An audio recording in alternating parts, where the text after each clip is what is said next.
Iberoamérica es una de las regiones con mayor potencial en biodiversidad.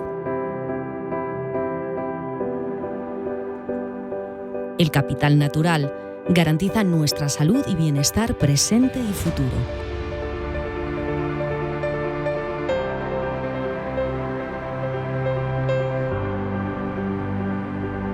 Sin embargo, Iberoamérica está a la cabeza en pérdida de biodiversidad.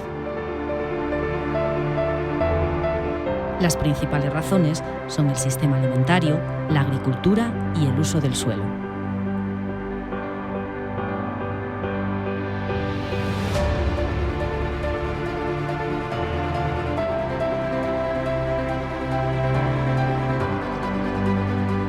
Las consecuencias de esta pérdida de biodiversidad afectan a la salud, a los niveles de contaminación y a la emergencia climática que vivimos en la actualidad. Necesitamos actuar diferente. La innovación es clave para un desarrollo regenerativo.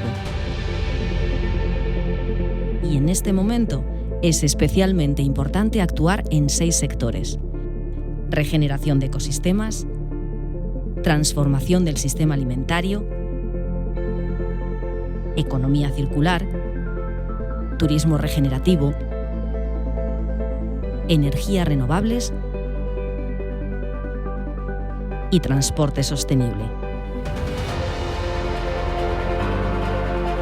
El segundo informe del Observatorio La Rábida de Desarrollo Sostenible y Cambio Climático para Iberoamérica analiza estos datos, identifica proyectos clave e impulsa misiones para avanzar en estos sectores.